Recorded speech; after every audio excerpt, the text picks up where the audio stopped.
the 125 West. His season is over, and they are off. Our first qualifying round is underway. Huffman, a good break to the inside, and Huffman goes sprawling down in the corner. He gives way to the two Hondas. Buttons in that pileup right there. You can see just getting going. Lawrence is also down. So a big first turn crash. And we've got the Honda of Ezra Lusk out in front of our first qualifying heat with Greg Albertine. Albertine telling me last night that, man, I am ready for these nationals to come up. Of course, he's a three-time world champion. And he says, I'm going to win it this year. He's had a good, fairly decent Supercross season for him. But he feels his expertise is in the outdoors, David. Number 8 on the Suzuki. Boy, just blasting out of that outside corner. Number 3, LaRocco, to stay ahead of Larry Ward. These guys have fought each other for this half a lap. Bumped into each other, actually, at one point. But going back to the first corner, Art Huffman had a beautiful hole shot opportunity. And that's that soil. He went in there and really tried to dig in. Dug in a little too much. Caught him by surprise. Sent him high side. Look at Greg Albertine, Team Suzuki.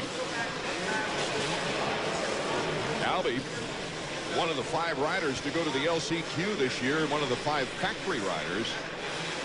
Doesn't give him much of a credential, really.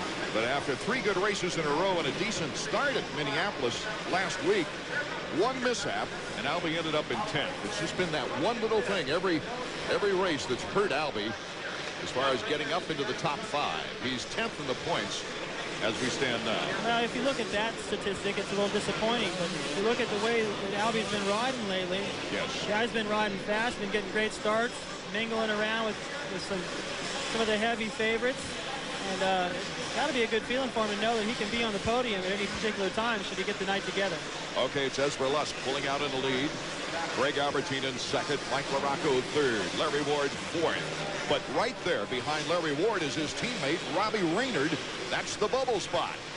Lamson is after that. And then it's Heath Voss with an opportunity. Raynard going to the inside over the triple for Larry Ward. I thought Raynard might just come through and pass all these guys other than Lusk. Raynard to the inside. Look at that. Passing Larry Ward. That's for the final transfer spot. I was real impressed, Art, with Raynard in practice. He looks strong out there. And, you know, in the heat race, when you're coming from behind, you've got nothing to lose. There he gets another one. He rides so aggressive in the heat race. In these main events for 8 laps, Raynard would be up in the top 3 in the points. Well, Lusk has pulled away to a 4-second lead. Albertine in second, but that's not safe right now. Because right behind him, Mike LaRocco cuts to the inside on Robbie Raynard. What a move by LaRocco. He likes this track. He likes the dirt.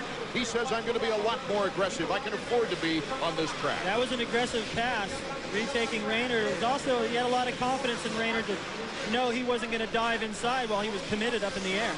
They're going through the sand trap right now as LaRocco tries to get on the rear tire of Greg Albertine, who is in second place. Ezra Lusk already battling through lappers way out in front. This is what I was talking about with Albertine. He's got a lot of talent in this heat race, and still they haven't really applied the pressure until now. So while Ezra Lusk is on his way to his 7th heat win of the year, which would tie him for the most heat wins with Jeremy McGrath. Of course, McGrath coming up in the second qualifying round. Look at this battle going on for second and third. LaRocco trying to catch up with Albertine, and Albertine has done a magnificent job of staying out in front of a very aggressive Mike LaRocco. Still hasn't really let it affect him. They got a great battle back there behind him. It's probably a good thing for Albertine right now that LaRocco and Raynard, for about a half a lap or so, each of the last few laps, have been more concerned about each other than Greg. 4 laps to go. We'll be right back to St. Louis, Missouri. The battle is on. Ezra Lusk has a big lead, but look at the battle for second place. Cutting to the inside, it's Mike LaRocco. Bar to bar with Greg Albertine. Robbie Raynard, he's in 4th. Larry Ward in 5th, trying to catch up to this triad pack. Well, all these guys, I mean, you got Team Suzuki in this heat race. Unfortunately, following a couple of Hondas. Here comes Raynard. Whoa, came up and knocked it on the door. If this stays like this, Larry Ward would have to go to the semi. What a disappointment for that after second last weekend. That's how tight it is. Slipping and sliding, controlling with power through that sand. Love the sand section. I went around and looked at different portions of the track. It's talking with some of the spectators here watching the early entry passes to see practice. Everyone's just going, man, how about that old school sand section? I love it. Lusk, LaRocco, Raynard, Albee, and Ward as the laps tick away here in our opening qualifying round. Raynard looks like he wants a piece of LaRocco. Raynard, number 17, on the yellow Suzuki.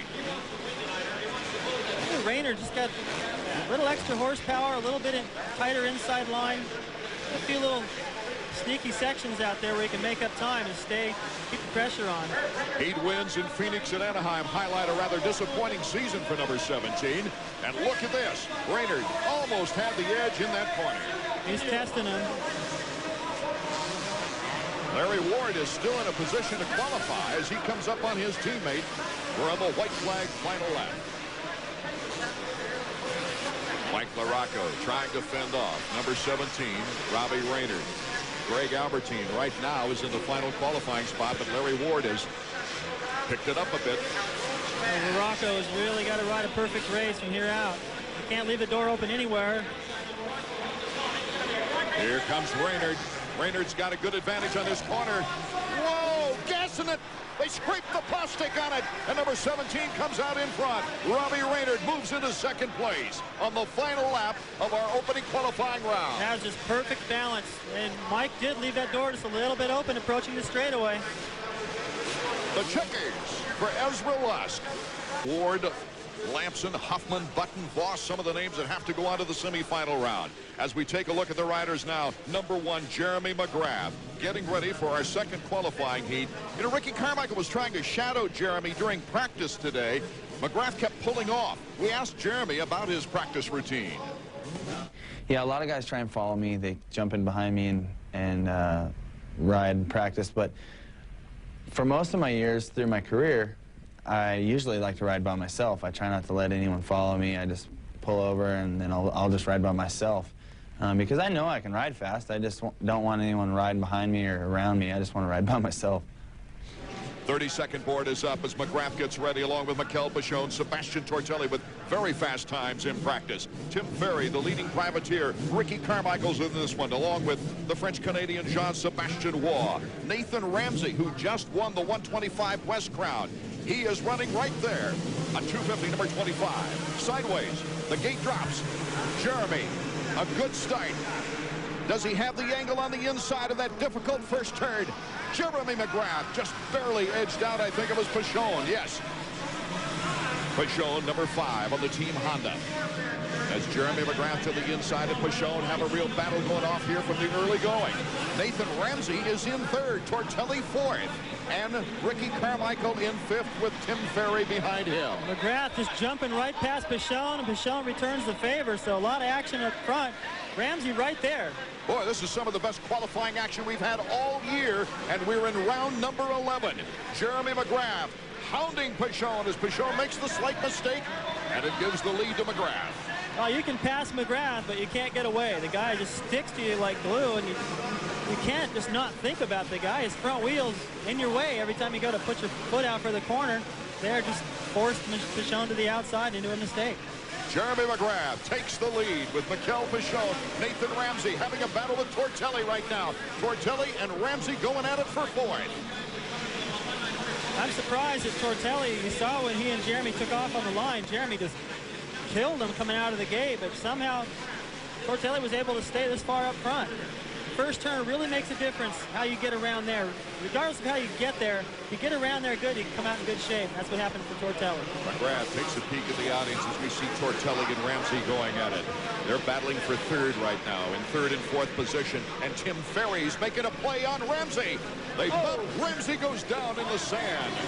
Tim Ferry doing a little bump and run action that time, and he's got Ricky Carmichael right behind him. That's where you see that cushion barrier. They're lifting back up. That protects the riders from the mechanics. That's the first time I've seen it really do its job. Out front, McGrath. In 2nd, Bichon. In 3rd, Tortelli. Ferry now is in the final transfer spot in 4th. And Ricky Carmichael, though, it's not safe. He is back of him in 5th. Now, Carmichael looked like he had a chance at that whole shot as well. Jeremy tucked right underneath him, and now it's an entire straightaway from Carmichael up to McGrath. Here's number 5, Coming off the best ride in the last 3 races where he won the heat, started in 8th and ended up in 4th.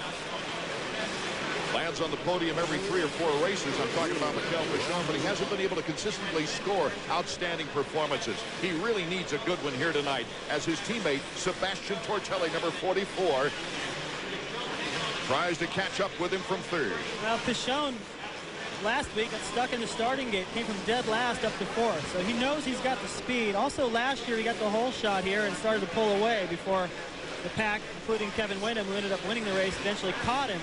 So he is fast in this racetrack. He's just got to be able to do it 20 laps. Look at Ferry. Ferry's going to catch Sebastian Tortelli maybe on the no-lean Yamaha.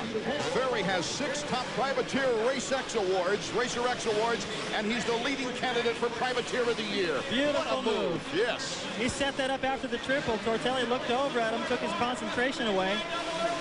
Ferry rather, just cut back underneath him and set up that pass beautiful. Can Ferry hold off Sebastian Tortelli? We'll be right back to see if he can do it with more action from the Transworld Dome in St. Louis.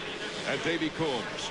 Right now, you're looking at number 20, the leading privateer, Tim Ferry, who just passed moments ago, number 44, Sebastian Tortelli. They're both in qualifying position now, as Jeremy McGrath is leading the second heat with Mikel Pichon in 3rd, Ferry in 4th, Tortelli in 5th. Ferry riding as hard as he can. Correction, Ferry in 3rd, Tortelli in 4th, because Ricky Carmichael is the odd man out in 5th. Look at Tortelli. Well, he snuck in there. You saw the big wobble from Ferry going, whoa, where did he come from? Now Ferry's got Carmichael. There you see him ducking into the inside right behind him. So looked like Ferry was on his way to the main event, but now he's really going to have to fight off Ricky Carmichael. It's not a sure thing when you got a guy with Ricky Carmichael. Never a sure thing with that kind of speed in the back of it, David. No. Both these guys from Florida, you know, but the more consistent of the two has obviously been Ferry. Ferry's only had to go to 1 LCQ as a privateer. And twice he's beaten out the factory-trained riders to go directly to the main event out of his qualifying crowd. Chad giving Carmichael the board, saying, you're tight. Now, Ricky probably already knows. He's probably going, I know, Chad, what I'm doing. But he's just reminding him, trying to snap him out of it. Probably, you see, when that used to happen to me, Art, I'd start throwing the bike around a little bit more off the jumps. Start feeling like I'm in control, feeling loose. Like when I ride practice, I start doing that in the race. And start riding a little bit different. And Ricky Carmichael probably doesn't want to get too overexcited right now, too, with his recent history. Ricky Carmichael looking to the inside. Ferry shuts the door. Well, yeah, exactly, Art. I mean, he's riding tight for a reason. You know, he's going, okay, we're getting deep into the race. This is where I usually fall. So he's hanging on a little tighter. Checking out on the white flag lap, number 1, Jeremy McGrath. He's moved out to about a 2.5 lead, maybe 2 seconds over Pichon, but Pichon has not let him go. He's kept it right there. And Tortelli has not let Pichon let go, but he hasn't been able to catch up. Gets that tough box out in the way, and Ferry alertly gets around it. I don't think Carmichael's going to make a move yet. He's too far behind Tim Ferry right now. Yeah, but Ricky is the kind of rider, just like Jeremy, that can all of a sudden in a half a lap make up a heap of time. Here is our leader. Randy getting those lap riders out of the way, warning him. Ramsey's actually one of those riders, next to be lapped. But checkers for Jeremy. His 8th heat win in this round number 12.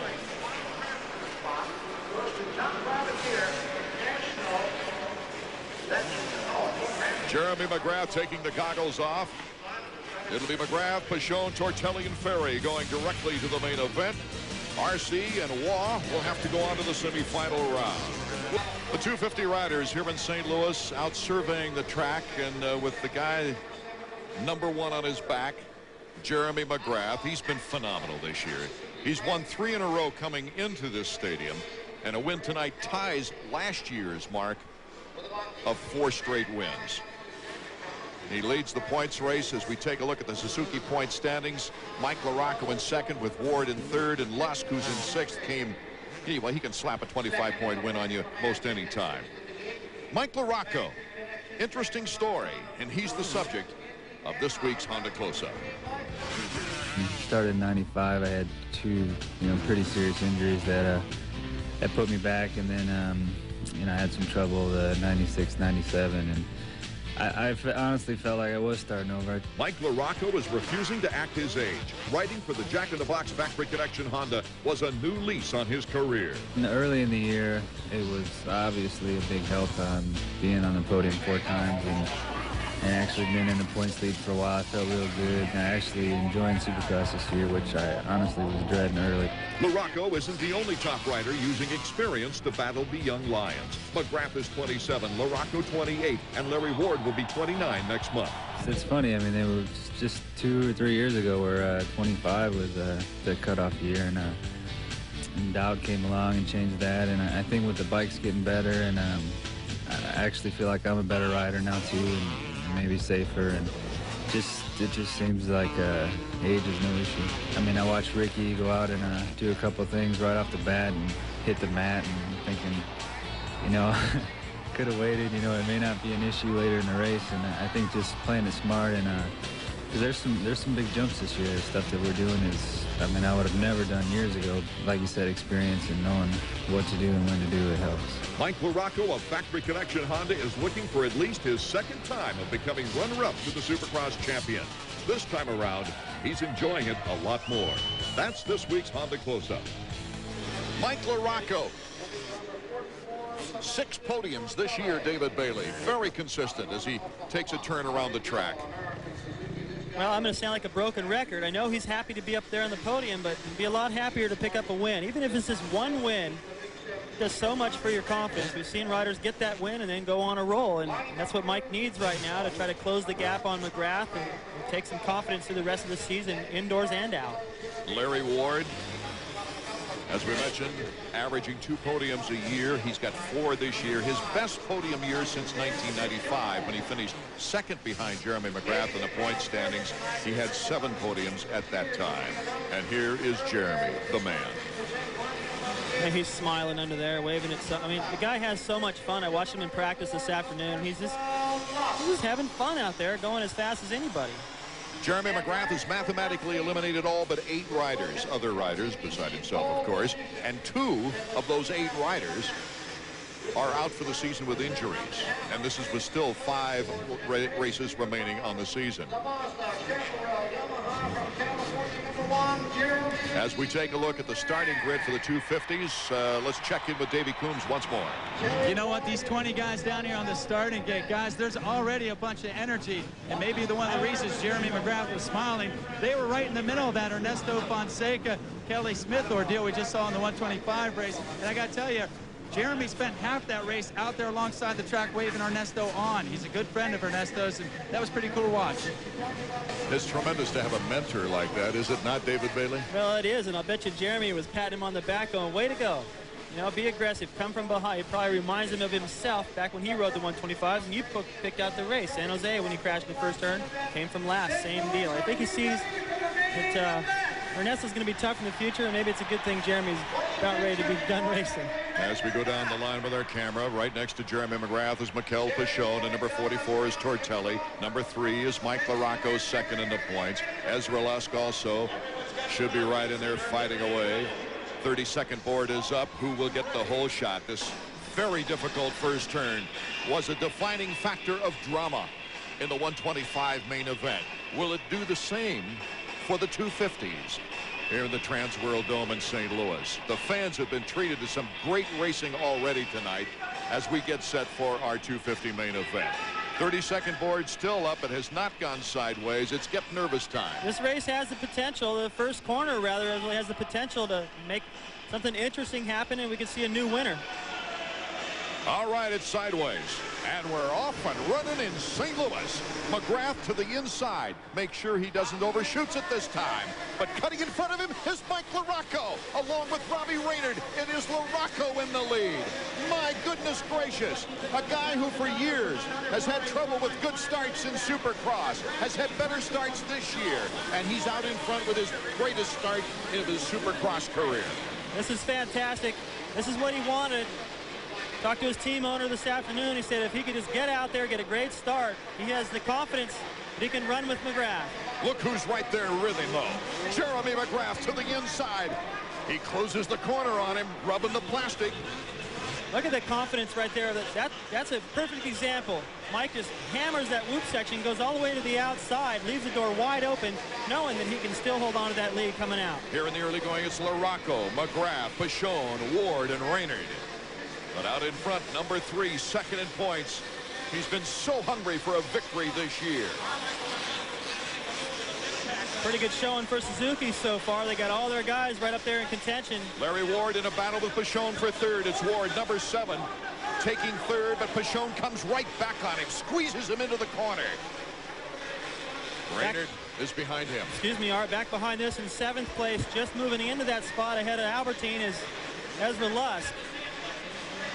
Lusk would be behind Huffman, who is currently in 6th. Here's the battle for the lead as they go through the sand trap. Can LaRocco hold off the greatest rider of the game? Wouldn't be surprised. Uh-oh, Larry Ward's gone down. It's at the exit of the sand section. Oh, you just hate to go down early in the race. Everybody goes by to the rear of the field now. He's in 16th. And I'm just about to say, I wouldn't be surprised to see Jeremy enter that sand section and just drift right on out into the line of LaRocco if he's close enough. LaRocco looking for his 9th career victory, but his first one since Pontiac in '95. Unbelievable. Mike went wide right there in order to do that triple. Jeremy took the inside, did the triple anyway. So Jeremy appears to have a little extra. Here comes that section. I warned him. 2 independent teams battling it out for first and second place. Mike LaRocco's Factory Connection Honda, Jack in the Box sponsorship, and the sponsorship from Mazda for the Chaparral Yamaha of Jeremy McGrath. Did you ever believe we'd see 2 independent teams, 1 and 2 in a point season in Supercross? Never thought that would happen, but it's nice to see that there's a lot more rides available. Watch Mike go wide right here. He's going to double right here, then triple. Jeremy does the same thing from the inside. Pashon in 3rd with Robbie Raynard in 4th. As we take a look at the battle up front. Jeremy being very patient. Yeah, he is. This is where it worries me every time Mike goes wide right here. I think Jeremy might be just bluffing him right there. He might be setting him up. So one of these times, if he's just close enough, he's going to poke his nose right out there into that, right into Mike's line, make that pass. Larry Ward running in 15th. He was hoping to make a run at LaRocco for second place in the point standings, currently in 3rd. LaRocco takes the inside this time, and LaRocco goes to the outside slingshot. Pashon picking up now on McGrath in 3rd. Well, that'll be good for Mike, because if Jeremy's got somebody to worry about, that'll help things for Mike a little bit. He'll get possibly another few bike links. He can afford to keep going wide. Mike LaRocco landing in the podium last week for the 6th time. He was 3rd at Minnesota. He's been 2nd the points most of the year. Took the points lead away from McGrath. And for the first time in McGrath's history, he lost the points lead after leading. You know, Art, I think there's only a few guys out there in the field that aren't intimidated by Jeremy, and that's Mike LaRocco, Ezra Lusk, and Ricky Carmichael. These guys don't seem that affected by the pressure of Jeremy. Pashon is only 2 seconds in back of the leader in 3rd. And Raynard is right on his tail. We've got 4 riders who could potentially win this race. Mike LaRocco, Jeremy McGrath, Mikel Pashon, and Robbie Raynard right now as they pull away from Huffman. This is where Raynard, watch how fast LaRocco goes to the whoop section. He's so much faster through there than Jeremy because he does go to the outside. He can afford to go a little wider there. And I was about to say, Art, that for Raynard, who usually gets a little bit nervous out front, this is perfect. He can keep the race right in his sight, stay in contact, and take advantage of any mistakes by these guys. Setting it up for a great finish. As we take a look at the battle for 3rd, there's Raynard and back up Pashon. Yeah, you can watch everything that's going on. You get a great seat. You don't have anybody pressuring you. Jeremy McGrath to the inside. Does he have enough torque? He takes over the lead. Jeremy McGrath back in the lead. Here comes LaRocco going wide. LaRocco now in 2nd place. I didn't expect Jeremy to make the move there, but it sure was a great one as now Raynard is pressuring Pichon. Well, Jeremy just kept doing the same thing, taking the inside, and Morocco just waiting. He's so patient. He knows how long these races are, and eventually he was going to be close enough to Mike where Mike might make a mistake and give him the edge. So Mike LaRocco now just hoping to hold on to a podium spot or try to come back on Jeremy McGrath. Well, Mike has been giving McGrath fits here in the past. He was instrumental in the win that Emig had here to interrupt Jeremy's streak. Plus, he's been on the podium twice in the 3 races prior here in St. Louis. He's always fast at the end of the race. Look at Raynard. Raynard moves in front of Pichon, number 5. Robbie Raynard in 3rd. That's what I was talking about. You can be right there and watch what everyone does. He learned from what McGrath did to LaRocco, did the same exact thing to Mikel. His best performance was a 4th place at Phoenix. He was hoping to get back to this level tonight. Well, LaRocco, just ahead of these guys, is keeping McGrath honest. He's right on him, and remember, LaRocco is a fast finisher. He's not going to get tired. Jeremy can't bank on that. Yeah, you don't outcondition a Mike LaRocco. No, you can outride him by just not making any mistakes, hoping that he makes a few and gives you a little bit of space. Chances are when they approach the lappers in the later stage of this race, that gap, if there is any, will tighten back up. There's the interval between 1st and 2nd place. LaRocco has not let McGrath get away. So it's McGrath, LaRocco, Raynard, Pichon, Huffman, and then Ezra Lusk and Ricky Carmichael now starting to make a presence moving up the ladder. We'll be right back with more 250 action from St. Louis as Jeremy McGrath has reestablished himself as the leader in the race. Welcome back to the Trans World Dome. Damon Huffman now is starting to close in on the top 4. McGrath, LaRocco, Raynard, Pichon, and Huffman. That is the order with Ezra Lusk and Ricky Carmichael. Boy, what great speed we have in that front pack. You know, even though we've got some riders out with injuries, the depth here tonight is just unbelievable. All the way back to Carmichael. There's Huffman. He's starting to pull away from Lusk now and close the gap on Pichon. The longer Huffman rides the racetrack, the more comfortable he gets. Breathe and have some fun. The instructions to the Suzuki. That's great advice. Tony Berluti sticking that out there. Huffman, he's been encouraging the last couple of races. A 4th in Houston, a 5th last week in Minnesota. And he won his 2nd semifinal last week. So he's gradually getting stronger as we take a look at our leader, Jeremy McGrath. Jeremy, a 2.5 lead on Mike LaRocco. And there's Raynard making a slight mistake. Let's go down to Davey Coombs, who's with Tony Berluti. Well, you know what? We caught Tony right when he was writing something down. Hey, Tony, I got to go ahead and do that. Listen, Robbie has been having trouble with our pump. Do you think he's got licked tonight? Oh, Davey, I'm not going to go there, but all I know is I just hope for the best. You know, we're about 12 laps in. He needs to give me strong 8 laps, and I think podium could be right there. What a confidence boost that would be for Team Suzuki's number 17, Robbie Raynard. As we take a look at our field summary now, McGrath, LaRocco, Raynard, Pichon, and Huffman. And they're pretty much in an equal freight train. Equal space between them. Tends to fluctuate a little bit each lap, depending on a mistake the riders might make. They're trying different lines. Now what happens is because of the nature of the soil here, that best line, everyone keeps using it, and the ruts get deeper. Then you've got to make the adjustment. That's where Jeremy is so skilled. And LaRocco, I don't think it really matters. He's so fast, he's so strong. He rides wherever he wants to ride on the racetrack and just makes that bike just muscle through it. Randy Lawrence trying to keep Jeremy focused. Randy Lawrence, a great mechanic. He understands the competitive mind. He's a great competitor himself. Well, what works well over at Chaparral is you've got Larry Brooks there, who used to race. He still can ride well. And you've got Randy Lawrence, who's just about as good as Jeremy at everything that they do. Very talented. And those guys are all friends. They all understand what's going on out there. So it's very easy for them to come up with the package they need so Jeremy can be comfortable. Jeremy now starting to edge away from Mike LaRocco's, and Damon Huffman has just blown by Robbie Raynard. Huffman in 3rd. Now Raynard appears to be done. He just backed way off. He made a couple of big mistakes. Now he went by his mechanic, Berluti. Correction, he's in fourth. As we do our Honda stopwatch now with Jeremy McGrath, Mike LaRocco, Mikel Pichon. Here's Damon Huffman, number 31. One of his better races of the year. Robbie Raynard and then Ezra Lusk. Yeah, he looks like Lusk is going to be moving up a spot. Carmichael going by 16 seconds down on Jeremy. And then Jimmy Button and Greg Albertine. Larry Ward is already back up to behind Albertine.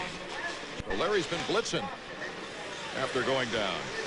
Tim Ferry just coasting along like he has some kind of mechanical trouble with his no-lean Yamaha, the top privateer. Jeremy's actually just did this last quarter of a lap a little ragged and has lost some time to LaRocco. Look at him. LaRocco is forcing Jeremy at this late point in the race to still ride flawless. Did I hear that was a 49-second lap? Yes. They've cranked it up here quite a bit. You can't give up with LaRocco on your tail.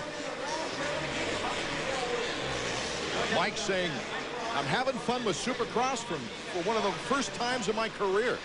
It shows out there. And look at Huffman now, Art. He's really closed on Pichon. Huffman just went by Robbie Raynard like Raynard was standing still. And so did Lusk. Huffman took an 8th here last year in St. Louis. And that's been his only ride on a 250 here in the Transworld Dome. There's Ezra Lusk, number 4. Ezra just looking for some consistency, and as you heard him say, I'm just looking to ride the track. Now he's just trying to ride to the best of his ability and not worry about everybody else out there, which is a great strategy. You focus too much on McGrath and you end up getting yourself into trouble. 3 wins, 5 podiums, 1 whole shot. He's led 40 laps this year as we go back to the battle between Mikel Pichon and Damon Huffman. It is the battle for the final podium spot. Look at the ability of Huffman to stay on the racetrack, not lose much time after coming out of that rut sideways. Pichon's made the podium 3 other times, a 2nd place in Anaheim, a 2nd place in Phoenix, and then a 3rd place in Dallas. And for Huffman, it's been a continual battle from poor performances. And with Huffman's mechanic is Davey Combs. Hey, Paggio, Huffman's been riding better and better the last few weeks. What have you been telling him? I haven't really been telling him anything. He's been doing it on his own. Actually, we started outdoor tests, and it seems like ever since we've been doing that, he's been riding a lot more, and he's been trying a lot harder. He's more comfortable with the bike, and he's more comfortable with himself. So there's really nothing we can contribute it to except for him. He had a 4th place in Houston. That was his best performance of the year. Let's run down. It's McGrath, LaRocco, Pichon, Huffman, Lusk, Raynard, and Ricky Carmichael. Number 31 is Damon Huffman. Huffman, after winning the semifinal in Minnesota last week, started in 9th and moved up to 5th for a final 5th place finish. It looks to me like Pichon right here is just trying to do just enough to stay ahead of Damon. Doesn't look like he's got enough energy to go up and try to challenge LaRocco or try to pull away. Just try to hold him off. LaRocco has moved to 3.5 seconds in back of Jeremy McGrath. And it looks like it's the survival of the fittest between Pichon and Huffman now. Yeah, that's exactly what it is. Whoever's got the stamina to keep their focus, keep the momentum up, not make a major mistake, do all the biggest obstacles. Here's Mike LaRocco in 2nd place. 2 laps to go in our main event from St. Louis. You can see just up ahead of him there, Jeremy approaching that berm. Mike's got him in his sights. He's right there, but he's not quite close enough to force Jeremy into a mistake. He's picked it up to a 2-second break between 1st and 2nd place. LaRocco trying to inch up now before that final lap. The white flag will be out the next time around. That was beautiful. LaRocco got up over that camel hump and through the whoop section fast. He's fast through this one too. He is not letting Jeremy get away. You can see him. White flag for Jeremy McGrath. 1 more lap to go as he has Heath Voss right in front of him, preparing to lap him. Heath Voss will take a good line every now and then. He gets out of the way, though, and Jeremy rockers over the banana that you see LaRocco just bouncing off of. Now everybody in LaRocco's pit right now is just praying. And Mike can pull something out of the bag. Jeremy can make a little mistake, make this thing close. Well, it would take a miracle right now, I believe. Jeremy doesn't make many mistakes, but it can happen. LaRocco slowing down. The flashbulbs popping as McGrath goes over the triple. Jeremy McGrath looking for his 6th win of the year, his 4th in a row. He had 4 in a row last year. That was his longest win streak last year. Jeremy McGrath, the checkers, for his 58th career win. He's only 2 wins away from 60. As he picks another off, his 2nd win here in the Trans World Dome. Randy Lawrence, his mechanic. LaRocco seemed a little bit upset at Heath Voss. He might have been going over to Jeremy McGrath. McGrath's talking to him, too. I'm not sure if McGrath's upset with him or saying, hey, thanks for making the gap a little wider for me. I don't know. I'm sure Heath didn't do it on purpose. But you know, the veterans want to talk to their rookie guys and say, hey, you know, in that situation, again, you might want to try this. So Jeremy McGrath now inches ahead once more in the points race in an attempt for an unprecedented 6th Supercross title. As Davey Coombs will be on that victory podium with both Mike LaRocco we're seeing right now and Jeremy McGrath when we return to the Trans World Dome in St. Louis. For now and talk to Jeremy himself. Jeremy, excellent ride. Mike LaRocco, 2nd place in points, 2nd there all year. Started out in front of you. We got a little nervous. You know, all day today I was feeling a little nervous and kind of wearing myself out. You know, if you get nerves all day, and I was feeling a little tired. I pulled a great start out there. My Bridgestone tires were hooking up and kind of got a little antsy and overran the first corner, and there Mike was. You're not used to seeing Mike that close to you in the first corner. He's a notoriously slow starter, but tonight he put it together. But even with that, you hunkered down, you calmed down, you went after him, you pulled him in, you made the pass. Yeah, Mike's been putting in some impressive starts this year. It's showing. He's riding a lot better, and you know, 70% of our race is the start, and I was able to calm down, ride right behind him, and kind of just pick my way through. I had a few little different lines than him, and got a drive on him and passed him. It looked like it was smooth sailing from there. But for one other thing, what about Heath Voss? A little trouble with the lapper? Well, I was a little mad at him. He kind of got in Mike's way too, and it's been 3 weeks, and you know, he's not really watching the blue flags, and that's what they're for, to move over.